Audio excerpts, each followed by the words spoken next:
¿Qué tal estáis? Yo estoy emocionado, la verdad, porque las últimas intervenciones me han emocionado y qué bueno es que seamos capaces de emocionarnos. ¿Y quién soy yo? Me iban a presentar, pero me presento yo solo, porque ¿para qué perder más tiempo? Algunos me conocéis porque soy un apasionado de las neurociencias, soy psicólogo, he sido 41 años profesor, ya me he jubilado, y me han pedido que colabore en este pequeño momento con todo lo que ha pasado estos días, con este primer foro, que es el primero de muchos, donde vamos a poner en valor y en potencia lo que soy los profesores de infantil y primaria, sobre todo en infantil, por supuesto. Y me acompañan unos cuantos compañeros que vamos a tratar de alguna manera pues, de retomar lo que ayer os hicieron trabajar en los talleres, donde se nos plantearon preguntas sobre algunos temas en concreto, ¿no? Pues sin más vamos a ir viendo quiénes nos acompañan en este pequeño debate de encuentro donde a todas nuestras inquietudes, que son muchas, vamos a tratar de resumir algunas de ellas, pero desde lo positivo, desde la construcción, desde el camino que nos queda por andar. Porque yo que soy mayor y tengo mucho que aprender todavía, creedme, la pasión por nuestro trabajo, la pasión por hacer cosas cada día mejor, eso no hay dinero que lo pague. Eso lo pagan nuestros alumnos cuando después de los años te encuentran y te recuerdan lo importante que fuiste en su vida. Eso no hay visa que lo pague. Bien, ¿quién nos acompaña? Pues nos acompañan Cristina Arroyo, que es técnico de educación infantil del aula de 2 años del CEI de María Torner. Nos acompaña también Elena Domínguez, que es maestra y directora del CEI Jesús Cancio de Comillas. Nos acompaña Pepe Cabello, que nos acompaña como profesor de FP, aunque también es asesor de representantes de FP. También nos acompaña Verónica Colliga, que es maestra, también asesora de infantil, y luego un tema relacionado con la organización del final.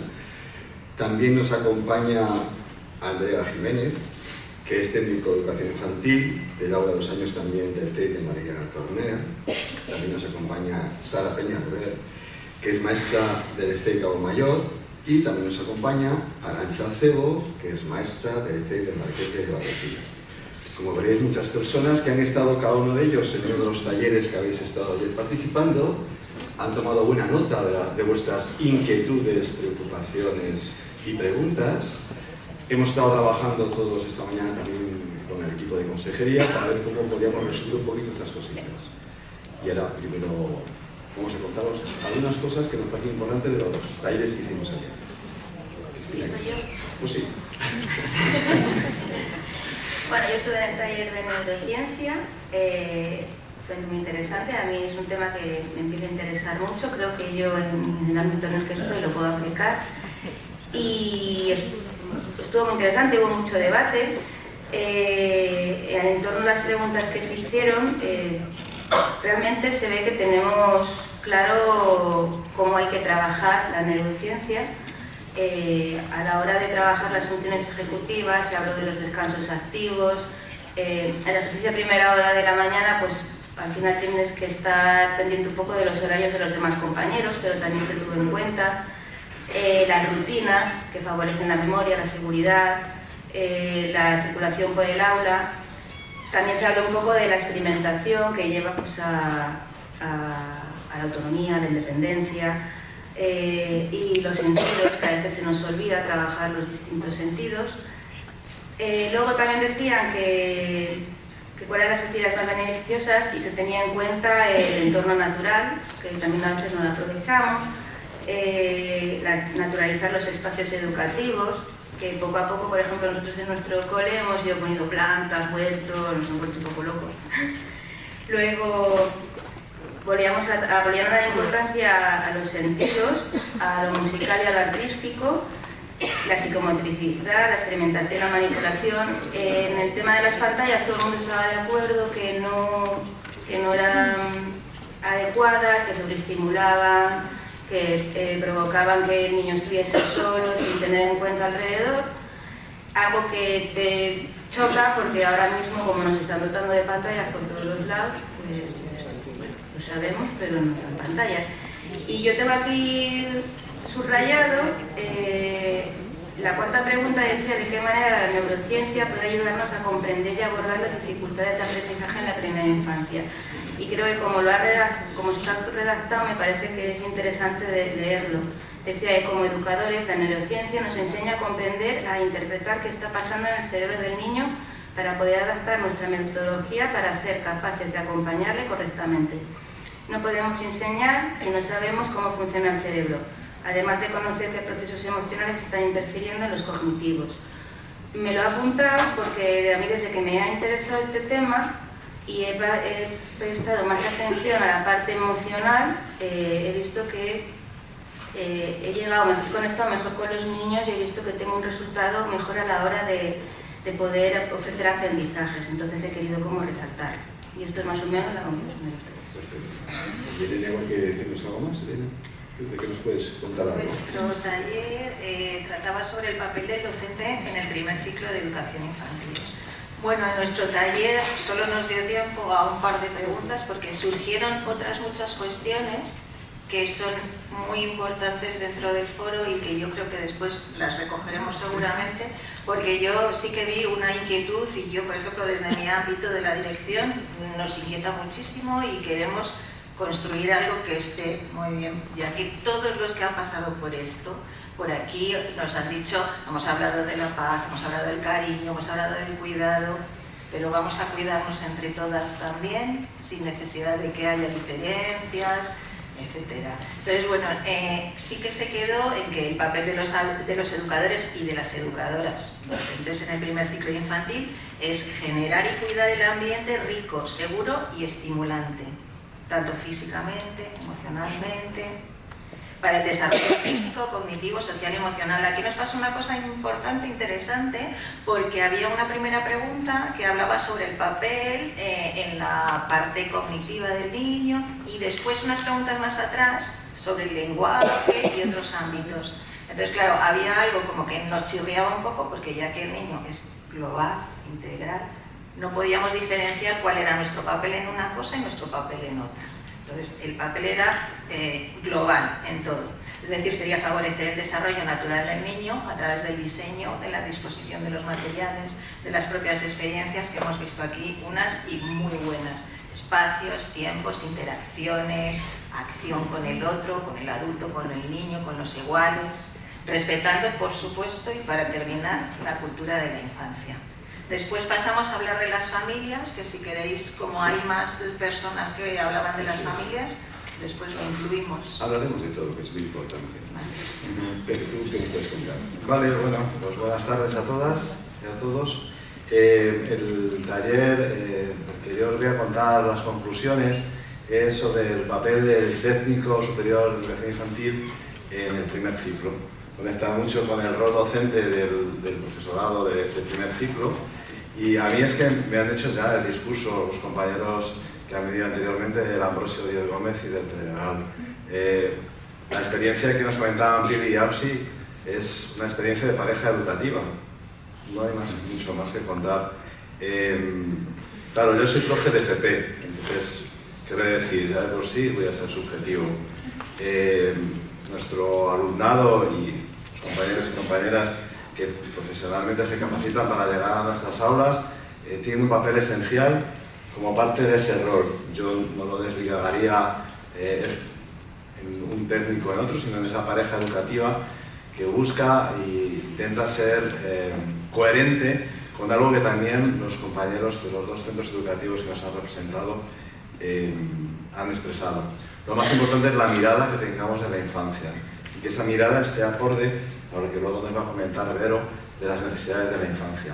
Al final el eje fundamental es esa mirada a la infancia basada en las necesidades, desde la clave de la vida cotidiana, desde el cuidado tan importante, desde esa clara idea que marca el propio foro, ¿no?, de una etapa con identidad propia, donde, bueno, pues al final el niño o la niña lo que busca es esa coherencia, esa importancia del trabajo en equipo por parte de los compañeros que estamos allí día a día. Algunos de vosotros en el foro, en el pequeño taller decíais que las experiencias, hay muchísimas experiencias de éxitos precisamente cuando se trabaja en pareja educativa. También decíais que para los niños no existen diferencias, que al final, desde la persona que está atendiéndoles en la recepción, a la limpiadora, a cualquiera de los que somos personal más propiamente educativo, tenemos que estar en coherencia con esa mirada educativa. Sí que nos comentaban, sacabais como conclusiones, la importancia de tener un convenio laboral en la comunidad autónoma que sirva para unificar las condiciones laborales de estos técnicos y, en este caso, la formación inicial. Yo soy un apasionado de la formación inicial, por eso me han llamado, porque soy profe de FP, y también la formación permanente, ampliable a todo el rol docente que ejerza su sentido en el primer ciclo. Ese primer ciclo, que también, como hablábamos ayer, es clave para el desarrollo del ser humano, del niño y de la niña, y al cual todos vamos a contribuir. Verónica, cuéntanos algo.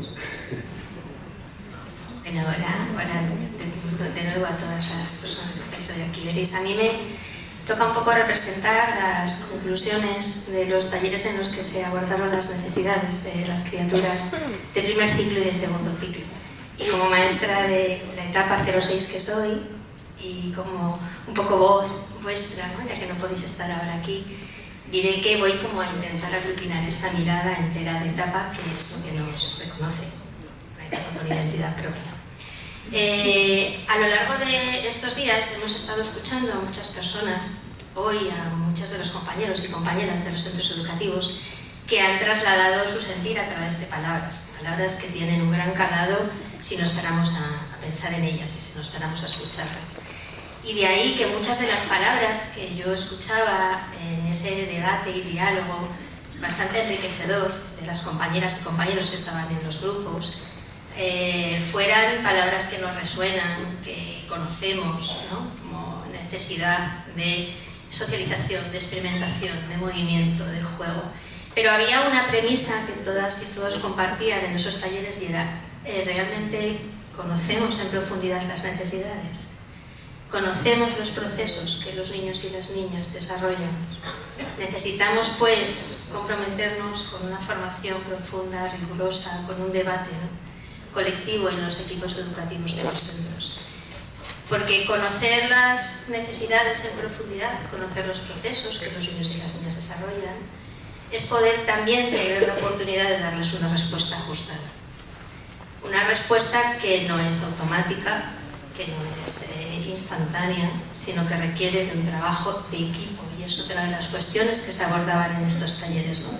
Cómo la satisfacción de las necesidades de las criaturas no se puede hacer en solitario. Y se necesita siempre el sostén de una compañera, de un compañero, del aula y fundamentalmente de un equipo en el centro.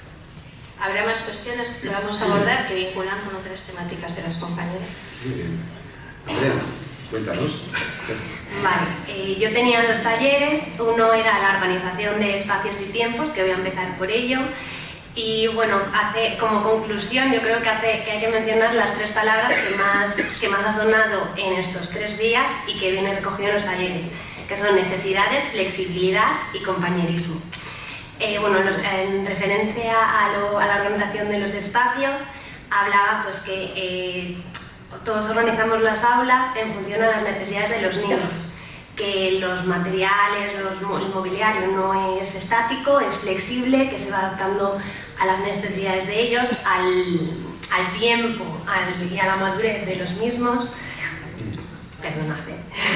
También hacía referencia a que hay que utilizar todos los espacios, no solamente quedarnos en las aulas, sino vivimos en Cantabria, el clima de Cantabria es variable, entonces bueno, hay que utilizar, buenísimo, últimamente más, hay que utilizar pasillos, patios, huerto, todas las aulas que estén disponibles y todos los espacios para ello.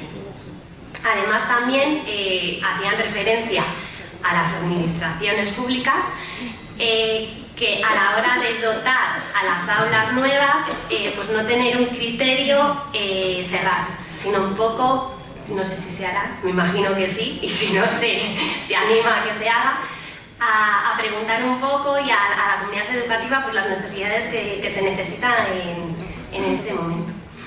En función a los tiempos, lo mismo, que tienen que ser flexibles. Al final nos tenemos que adaptar a las necesidades de los niños y no podemos tener una programación cerrada porque no se puede programar todo lo que vaya a surgir a lo largo del día a día del aula. Y también hacían referencia al trabajo en equipo, puesto que no tiene sentido que una compañera utilice y organice de una manera y luego venga otra compañera, lo cambia absolutamente todo, sino que lo enriquecedor es el compañerismo y la coordinación y colaboración entre todos. Y como idea que surgió en este grupo, dijeron que estaría bien que se formase un grupo o un foro a través de Teams donde se compartan diferentes maestras y diferentes educadores que compartan materiales y espacios de cómo organizan las aulas, de cómo organizan su tiempo, pues al final para enriquecernos todos. Eso en función a este taller. Y luego tenía otro que era el de psicomotricidad. Sí, tengo dos. Ya que me he soltado, pues... luego teníamos otro taller que era el de psicomotricidad y lo mismo, se repetía otra vez pues la flexibilidad, la coordinación, el trabajo en equipo y las necesidades de los niños. Al final los niños, su principal necesidad es la del movimiento. Los niños adquieren el conocimiento a través del movimiento, del entorno, entonces bueno, pues que hay que facilitarlo, el libre movimiento otra vez, que el espacio tiene que ser acorde, tiene que ser flexible, que la actividad psicomotora es toda la actividad que se hace a lo largo del día. Sí que es cierto que estaría bien tener una hora, hablaban una hora de psicomotricidad diaria, pero que psicomotricidad es todo. Psicomotricidad y hablaban que es dramatización, yoga, los paseos por el entorno, la vuelta a la calma, la libre circulación, las sesiones de psicomotricidad propias, pero al final es todo. Y también resaltaban que resaltaban la necesidad de que tendría que haber más formación en este aspecto, porque al final la psicomotricidad la dan los tutores, la dan las maestras de apoyo, las dan los especialistas de educación física, pero quizás no hay una figura o no hay una formación específica para desempeñar esta labor. Ya está. Y pensabas que no iban a hacerlo bien, mucho estupendamente. Primero, ciencia fonológica, y bueno, creo que se puede empezar por el final de todo el mundo, que necesitamos formación. Formación y formación. No te preocupes en repetirlo. Vale. Para que lo escuchen. A ver, es que es una de las carreras en las que más es necesaria la formación permanente, constantemente, ¿no? Entonces, bueno, una de las primeras preguntas que nos hacían era qué hitos madurativos pensábamos que los niños tenían que tener adquiridos para lograr una conciencia fonológica. Entonces, bueno, dudábamos ahí un poco del término en sí, conciencia fonológica, qué es, qué no es, porque da para mucho, pero bueno, sí nos pareció definitorio para todas que los niños tienen que tener adquirido el lenguaje a nivel expresivo y comprensivo, tener una adecuada discriminación auditiva y bueno, básicamente eso nos parecía como imprescindible, ¿no? Que si no podías empezar a trabajar la conciencia fonológica con ellos. La siguiente pregunta hacía referencia a si la conciencia fonológica estaba vinculada o no a un adecuado aprendizaje de la lectura. Y bueno, nos pareció a todas evidente que sí, ¿no? El problema es, bueno, el cómo trabajas esa conciencia fonológica y cómo trabajas o qué método utilizas para aprender la lectoescritura. Quedaría para otro foro también. Entonces, ¿Qué le tendremos? Bueno, eso quedaba ahí un poco, que a todas nos parecía evidente que estaba vinculado, ¿vale?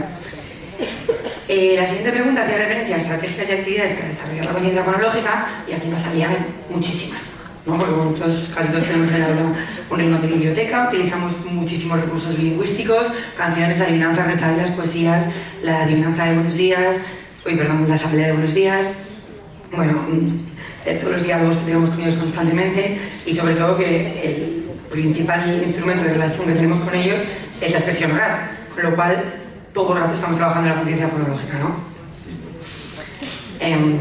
Vale. Y luego la última pregunta hacía referencia a cuál es el papel de la familia y de los educadores para fomentar esta conciencia fonológica.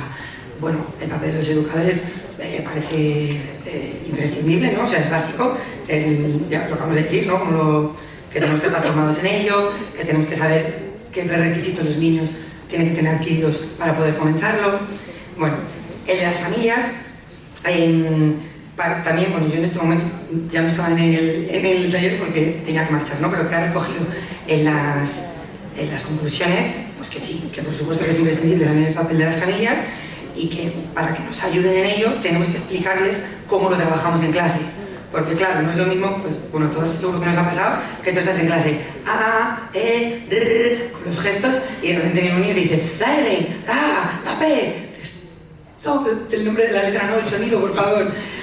Bueno, pues eso es función nuestra antes de comenzar a explicarles a las familias, informarles qué método vamos a utilizar y cómo lo vamos a hacer.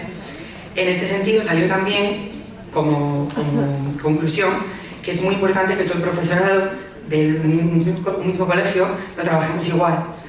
Y por ello, pues, si utilizamos unos gestos, que es un apoyo visual muy habitual que se utiliza en todos los colegios, que sean los mismos gestos en todas las aulas y que se sigan utilizando en la primaria. Si utilizamos una imagen de apoyo, que sea la misma imagen y que se siga utilizando después. Bueno, eso no nos parecía como básico.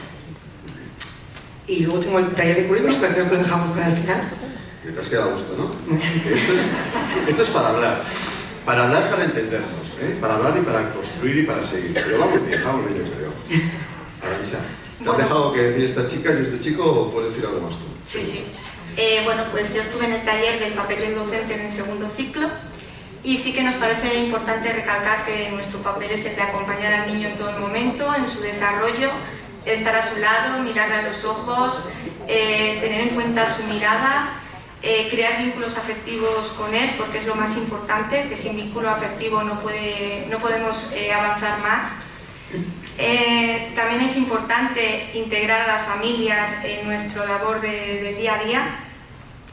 Y otra de las cosas que salió que era muy importante es que ante las dificultades que percibimos en las familias no se trata de que nosotros como maestros asumamos sus funciones, sino que les demos la capacidad para que ellos aprendan a llevar a cabo esa tarea educativa con sus hijos y tengan un tiempo de calidad con ellos, sino que les ayudemos a formarse, no que asumamos ese papel. Y luego también salió el tema de las nuevas tecnologías, las pizarras digitales. Sí que es verdad que ahí hubo un poco de debate porque no se quiere que las pizarras digitales se utilicen a los niños como meros espectadores que no hagan nada, sino que decíamos que puede ser un recurso más que está en el aula, que se puede utilizar, que hay que aprender a utilizarlo, pero que es un recurso como muchísimos más que tenemos, que hay muchos materiales, sobre todo de experimentación, de manipulación, que podemos llegar a que los niños sean competentes y no utilizar tanto la pizarra. También tenía otro taller, el taller del papel de las familias. Y ese sí que en los dos grupos en los que estuve estaba muy claro que las familias tienen que estar con nosotros, que las familias tienen que estar dentro de la escuela y no fuera, que las familias desde el primer momento que entran en la escuela nos dejan su bien más preciado, su tesoro, y que nosotros lo que le tenemos que dar es seguridad, confianza, para que ellos le transmitan a sus hijos esa seguridad, esa confianza, y nos va a ayudar luego en nuestra función educativa. Por otro lado, sí que es verdad que es importante que abramos nuestras puertas, las familias, pero muchas veces somos nosotros los que tenemos miedo a abrir las puertas porque tenemos miedo a ser juzgados, tenemos miedo a que no les gustemos a las familias lo que estamos haciendo en ese momento, pero no pensamos que las familias igual no participan porque también tienen miedo a ser juzgadas por nosotros, porque pensamos que ellos tienen miedo a que pensemos que lo están haciendo mal con sus hijos. Entonces lo que hay que buscar es un equilibrio, que las familias vean que estamos en su mismo nivel, que nosotros no estamos ni por encima de ellas ni ellas por encima de nosotros, sino que tenemos un objetivo común, y nuestro objetivo es que los niños vengan al cole contentos y que estén felices, y es el objetivo que compartimos con las familias. Sí que es verdad que es muy importante tenerles ahí, que la participación de las familias en los centros tiene que ser algo consensuado, que no deje a qué suerte tengo que me toca esta profe y me manda vídeos y me deja entrar en clase y qué mala suerte que me toca esta otra, no, sino que tiene que ser que el centro completo esté abierto a la comunidad. Tenemos que aprovechar las entradas, las salidas, Tenemos que buscar estrategias y alternativas para que las familias estén con nosotros, participen, porque sin ellas es imposible llevar a cabo nuestra labor, más que nada porque ellos son los que más saben de los niños y los que nos pueden ayudar en el día a día. También había otra pregunta, en que sí que es verdad que a veces encontramos familias que están implicadas y familias que nos cuesta más que participen en el día a día, pero tenemos que buscar esas formas para que participen. Muchas veces, como he dicho antes, es por miedo, pero si buscamos el por qué no participan, buscamos momentos, porque igual por motivos de trabajo no pueden en esos horarios y tenemos que buscar otros horarios para que participen, va a ser más fácil. Y algunos ejemplos de actividades que salieron pues fueron en la escuela de familias, en el que se pueda hablar de forma distendida, en un ambiente tranquilo, tanto profes como familias, de temas importantes, alrededor de un café y unas pastas, como decía antes el cole del Arenal. También talleres de juego, de algo que controlen, o muchas veces talleres abiertos, que sean ellos los que propongan hacer cosas, no que nosotros les digamos, pues talleres de cocina, eso no sé, pero si lo dejamos abierto es más fácil. ¿Cuántas ideas? Una lista tremenda. Que conste que lo que aquí se está contando por ahora es lo que habéis hecho y dicho vosotros en los talleres, con lo cual deberíais de sentiros representados, al menos en parte. Que ahora aquí nadie nos escucha. Igual hay alguna cosa que no habéis dicho todavía porque no era lo formal y a lo mejor queréis hacer alguna aportación de algo más que creéis que se debe de saber en este foro, algo que nos ayude a continuar, a seguir avanzando, a seguir dando respuesta a las necesidades de nuestros niños y nuestras niñas. ¿Alguna cosita más que queréis comentar antes de que vayamos acabando? ¿No os quedéis con las ganas que...? A mí me gustaría comentar que en nuestro taller surgió una inquietud importantísima pues sobre un melón que hay que abrir, queramos o no queramos, es quién tiene que estar sobre todo en las aulas de un año. ¿Vale?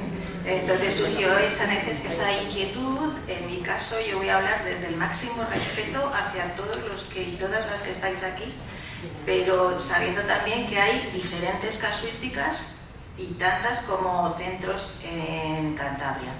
Mi centro es Comillas, como ya sabéis, es un centro pequeño de 116 alumnos y alumnas. Muchos de los que estáis aquí habéis pasado por el centro nuestro y el año pasado se nos propuso la idea de abrir un aula de un año. Con el inspector anterior nos ayudaron, en principio surgieron unos poquitos niños nada más y nuestro hándicap era que no teníamos aula en el centro, no teníamos sitio. Entonces el ayuntamiento nos prestó un aula dentro de Comillas. Nuestro aula de un año está a 600 metros del cole, que parece que no es nada, pero son 600 metros, no estamos al lado.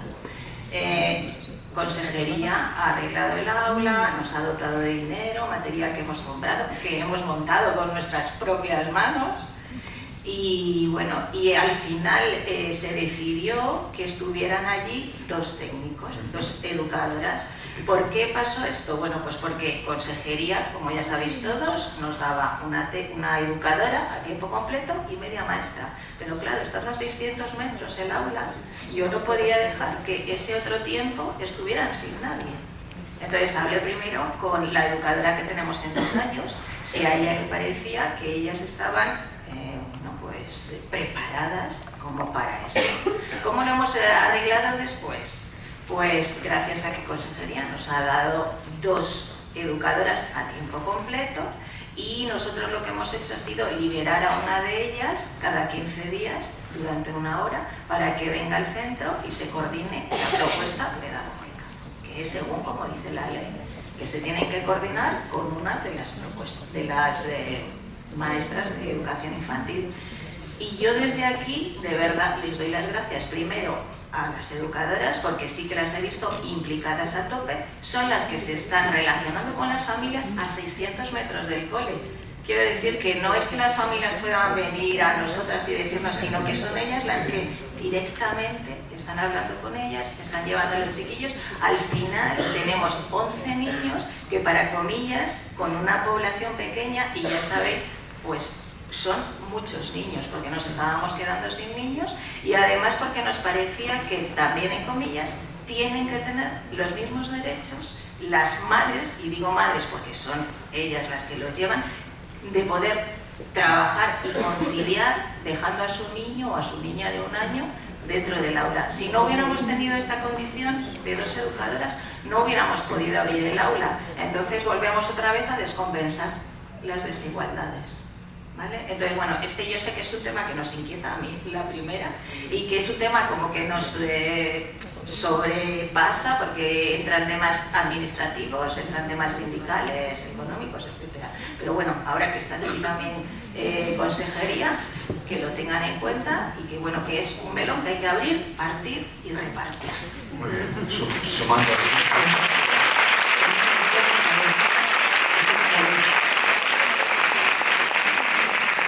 Gracias por tu aportación tan interesante, que desde luego hay que ir experimentando y avanzando para hacer cosas interesantes para que nuestros niños vayan progresando con lo interesante. Cuéntanos, eso que te falta, no te quedes con eso. No, que faltaba mi segundo taller, en el que participé, que llegué de la mitad para adelante, entonces me faltó la parte primera, que creo que preparamos antes de dejarlo para lo último, porque engloba todo lo que estamos hablando, porque de todo lo que estamos hablando hay de algunas cosas, muchas cosas, y de otros aspectos pinceladas, ¿no? Pero es el currículum, el taller que hacía referencia al currículum, pues habla absolutamente de todo lo que hemos hablado. Hay que hablar de la familia. Habla. Bueno, es verdad que las 2 preguntas que se hacían para coordinar el taller son muy abstractas, porque eran qué principios pedagógicos quieres tener en esta etapa, y bueno, pues aquí en las conclusiones se recoge que se habló mucho de la situación de aprendizaje. ¿Qué es la situación de aprendizaje? ¿No? Porque bueno, parece que en infantil ya veníamos trabajando así y nos han tocado un poquito la vena, ¿no? Porque ¿qué nos vienen a decir ahora? Lo que ya llevamos haciendo años. Bueno, entonces, que por qué tiene que tener que si tiene que tener un producto final, que tiene que ser tangible, que si tiene que enmarcarse o no dentro de una unidad de programación, que si es igual a un proyecto, que si no lo es. Entonces, bueno, genera muchísimas dudas el término de situaciones de aprendizaje. Me estás causando ansiedad. Lo siento. Con lo bien que íbamos, de verdad. Bueno, yo personalmente creo que es una cosa a la que, un aspecto al que no le deberíamos dedicar más tiempo del que merece, porque ya lo estamos haciendo en infantil. Ya trabajamos como el nuevo currículum pretende que lo hagan en otras etapas educativas, con lo cual creo que tenemos el expediente perfectamente cubierto en este sentido. Entonces, eso personalmente. Bueno, y luego la otra pregunta era ¿cómo programar para contribuir eficazmente al desarrollo integral y armónico del alumnado? Pues claro, es que cómo programar, pues abarcaría muchísimas cosas, ¿no? Sí que se dijo que del currículum es algo positivo que nos gusta, el nuevo enfoque basado en las competencias. Bueno, el currículum en general nuevo gustaba, aunque nos complique un poco la vida a nivel de programar, pero bueno, al final cualquier cambio normativo nos va a suponer unos elementos curriculares nuevos. Hay los que hacen las normas. Etcétera. Es como los que diseñan esos arreglatas y tendrías que abrirlo tú. Porque no sabemos lo que está haciéndolas. Entonces, pero bueno. Y luego un aspecto que sí que salió es que nos dificultaba mucho la evaluación. Bueno, se dijo abiertamente que no sabíamos hacerla muy bien. La evaluación basada en competencias, que pues nos costaba mucho, y otra vez que necesitaríamos formación. Pero no vamos a tener horas de día para formarnos todos. Es que yo que soy mayor y estoy jubilado, tengo una vez para formarme, que si ir al gimnasio y todo. Pues a mí, si me permitís, me han dicho, aparte de moderar, aunque no sé quién moderaba al moderador, que habría hecho falta, ¿no? Pero me han pedido que haga una especie como de final. Miedo me da. Porque si me pongo a hablar, los que me conocéis, puedo poner a hablar y a lo mejor hacemos aquí un curso, pero voy a intentar ser breve, pero conciso. Yo de todo lo que he ido viendo estos días, que por supuesto felicito a la consejería, a todos los asesores, a todos los que han colaborado, porque es un acierto que hayamos hecho el primero, insisto, en el primero de muchos que se van a hacer, porque eso ha estado muy bien. Y empezar por infantil es un acierto absoluto, porque es donde empieza todo, ¿no? Dicho esto, me acuerdo que en unos talleres varias personas decían, es que todo el mundo habla de educación, es que las sales a la calle, todo el mundo habla de educación. Es cierto, todo el mundo habla de educación, es un tema del que todo el mundo habla, Digo, ya, pero os da rabia que todo el mundo hable de educación. Y además que la educación con esa facilidad, con esa boca ancha de la que se habla, ¿no? Y dentro de los colegios, en nuestros claustros. No hablamos todo el mundo de educación y de neurociencias y de muchas cosas de las que a veces no tenemos ni idea. Y eso nos perjudica. Porque a veces hablamos con mucha facilidad de cosas que no hemos estudiado, que hemos oído, que hemos visto en un blog, que hemos visto en una pequeña revista. Perdonad. Los profesionales nos caracterizamos porque tenemos conocimientos que solo tenemos nosotros. Los profesionales nos caracterizamos porque hay conocimientos que solo tenemos nosotros. Y eso es lo que nos valida como profesionales. Y eso es lo que nos da autenticidad para defender nuestra posición de lo que hacemos. Y a veces nos movemos con teorías no científicas, más bien ingenuas, y eso a veces nos debilita frente a la opinión pública y frente a nuestros clientes. Por eso, yo voy a acabar diciendo, o empezando diciendo, que las neurociencias, que es las ciencias acreditadas de investigación, que saben lo que pasa dentro de la cabeza y dentro de los corazones emocionales de los niños, nos puede decir qué es lo que necesita un niño. ¿Qué sabes tú lo que necesita un niño? Lo sabes o lo intuyes, pero lo que un niño necesita para desarrollarse está perfectamente descrito en las neurociencias. No solo lo que necesita, sino lo que necesita hacer para conseguirlo. Y si tú lo sabes, dices, muy bien, ya sé lo que el cerebro de un niño necesita, sé cómo lo va a conseguir, y a continuación digo, claro, esto que estoy haciendo, me guste o no me gusta, sea llamativo o no llamativo, ¿me sirve para que este niño consiga eso? ¿O solo es para que yo me pase un buen rato haciendo cosas bonitas, divertidas y que luego ponga fotos estupendas? Ese no es el trabajo de un profesional. Por eso las neurociencias, con esfuerzo, porque os digo, no es fácil de lectura a veces, pero las neurociencias te pueden dar una información que te va a dar la seguridad de que estás haciendo lo que tienes que hacer en el momento que tienes que hacerlo y de la manera que es eficaz para que ese cerebro se construya. Y además te va a dar criterios para poder abordar las novedades, porque yo que llevo 41 años en esto, bueno más, no os hacéis ni idea cuántas modas he vivido. Modas que han llegado y que no he encontrado porque no tenían ningún sostén, eran tonterías que se han puesto de moda, como cuando veréis aquella ropa que usábamos hace 10 años. Es que en educación no podemos jugar a eso. Esto es tan serio, nos dejan a sus hijos en nuestros colegios, no podemos jugar a hacer tonterías, hay que hacer cosas maravillosas y fantásticas, pero con una base científica, si no, no es serio. Y así nos llamarán profesionales y darle importancia a lo que hacemos, porque nosotros se la damos. Dicho esto, y por usar otra palabra, la psicomotricidad. Es que psicomotricidad desde las neurociencias es todo. Desde que un niño se levanta hasta que un niño se acuesta, todo es psicomotricidad, porque el cerebro aprende tomando contacto con la realidad circundante, con su mundo, con lo que tiene, ese prado que tiene al lado, esas escaleras que tiene en su casa. Da igual cómo sea el colegio, su entorno es lo primero que tiene que conquistar el niño para conquistarse, y siempre en compañía de otros, de sus iguales y de sus acompañantes mayores. Que si estamos preparados, podemos acompañarles de una manera cualitativa que solo nosotros podemos hacerlo. Y claro, ¿quiénes van a hacer esa tarea? Me importa muy poco de dónde vengan, si vienen de la FP o vienen de la universidad. Lo que a mí me importa es que vengan preparados y que sepan lo que tienen que hacer y cómo tienen que hacerlo. Y lo demás, y cómo se llamen, también me importa muy poco. Y aquí hemos visto ejemplos hoy que no importa quién estaba detrás de esa tarea educativa, si era técnico o era profesor, pero había un profesional que sabía lo que quería hacer y lo hacía con amor. Eso es lo importante. Y por último, las familias. ¡Oh, las familias, no sé qué! A veces tenemos miedo a las familias porque hay familias que a veces saben más que nosotros. Y es cierto, hay familias que leen mucho. Y a veces les contamos cada cosa, y claro, la de 2 años A dice su teoría sobre la lectura. La de 3 años B dice su teoría sobre la lectura. ¿Qué imagen estamos dando? No. Cualquier profesional debe de saber lo último a nivel científico que va a avalar lo que está haciendo, y eso va a servir para que defiendas tu posición como profesional integral en su respeto. Por eso las familias, miedo nada, adelante, pasad hasta la cocina. Aquí lo que se cocina es de buena calidad, usamos buenos productos y sabemos lo que hacemos, porque entendemos de cómo se cocina esto. Y si no lo entienden, habrá que dedicar tiempo a explicárselo, porque si no lo saben, fuera en la calle van a hacer el pseudo colegio. y van a juzgar lo que no les hemos contado con sus teorías ingenuas y nos van a jorobar el negocio. Por eso habrá que traer a los padres, contarles lo que hacemos, por qué lo hacemos y en base a qué lo hacemos, darles formación para que hagan lo suyo en su casa, porque el colegio no puede hacer lo que no hacen en las casas. Yo podría estar así un par de horas, y ya sabéis que yo soy capaz, pero bueno, la noticia es que nos hemos reunido, no va a ser la última vez, yo sé que los CEF están trabajando ya están trabajando asesores para que esto continúe, porque esta ebullición amorosa, pedagógica y neurocientífica tiene que continuar y yo os animo a hacerlo. Los que nos jubilamos tenemos que dar paso a los que venís ahora y creedme, habéis elegido la mejor profesión del mundo. No sé lo que os van a pagar,